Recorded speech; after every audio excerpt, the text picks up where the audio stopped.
നമസ്കാരം സുഹൃത്തുക്കളെ.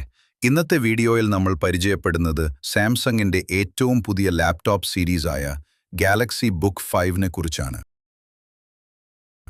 ആപ്പിളിന്റെ മാക്ബുക്കിന് ഒരു വെല്ലുവിളിയുമായി എത്തിയ ഈ ലാപ്ടോപ്പ് പ്രൊഫഷണലുകൾക്കും വിദ്യാർത്ഥികൾക്കും ഒരുപോലെ പ്രിയപ്പെട്ടതാകുന്നത് എന്തുകൊണ്ടാണ്? ഇതിന്റെ പ്രധാന മാറ്റങ്ങൾ എന്തൊക്കെയാണ്? നമുക്ക് വിശദമായി നോക്കാം. ആദ്യമായി ഇതിന്റെ ഡിസൈൻ നോക്കാം. ഗാലക്സി ബുക്ക് സീരീസിന്റെ തനതായ സ്ലിം ഡിസൈൻ ഇതിലും തുടരുന്നുണ്ട്.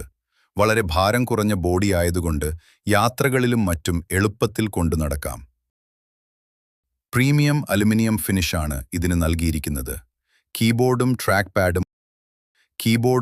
പാഡും വളരെ സ്മൂത്താണ്. ടൈപ്പിംഗ് അനുഭവം വളരെ മികച്ചതാണ്. ഡിസ്പ്ലേയുടെ കാര്യത്തിൽ സാംസങ്ങിനെ തോൽപ്പിക്കാൻ ആരുമില്ല. ഇതിൽ വരുന്നത് 3K റെസൊല്യൂഷനുള്ള dynamic AMOLED two X display ആണ്. 120 ഹെർട്സ് റിഫ്രഷ് റേറ്റ് ഉള്ളതുകൊണ്ട് വീഡിയോ എഡിറ്റിംഗും ഗെയിമിംഗും വളരെ സ്മൂത്ത് ആയിരിക്കും. വെളിച്ചം കൂടുതലുള്ള സ്ഥലങ്ങളിലും സ്ക്രീൻ വ്യക്തമായി കാണാൻ ഇതിലെ വിഷൻ ബൂസ്റ്റർ സാങ്കേതികവിദ്യ സഹായിക്കുന്നു.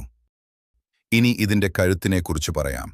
ഇന്റലിന്റെ ഏറ്റവും പുതിയ lunar lake, intel core ultra lunar lake പ്രോസസ്സറുകളാണ് ഇതിൽ ഉപയോഗിച്ചിരിക്കുന്നത്. ഇതിന്റെ ഏറ്റവും വലിയ പ്രത്യേകത ഇതിലെ AI ഫീച്ചറുകളാണ്. കോപൈലറ്റ് പ്ലസ് സപ്പോർട്ട് ഉള്ളതുകൊണ്ട് നിങ്ങളുടെ ജോലികൾ എളുപ്പമാക്കാൻ AI സഹായിക്കും. Live captions, circle to search തുടങ്ങിയ ഗാലക്സി ഫോണുകളിലെ ഫീച്ചറുകൾ ഇപ്പോൾ ലാപ്ടോപ്പിലും ലഭ്യമാണ്.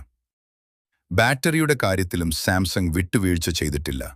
ഒരിക്കൽ ചാർജ് ചെയ്താൽ ഏകദേശം 20 മണിക്കൂറിന് മുകളിൽ ബാറ്ററി ലൈഫ് ലഭിക്കുമെന്നാണ് കമ്പനി അവകാശപ്പെടുന്നത്. കൂടാതെ 65 വാട്ട് ഫാസ്റ്റ് ചാർജിംഗ് സൗകര്യവുമുണ്ട്. വൈഫൈ 7, ബ്ലൂടൂത്ത് 5.4 തുടങ്ങിയ ഏറ്റവും പുതിയ കണക്ടിവിറ്റി ഫീച്ചറുകളും ഇതിലുണ്ട്.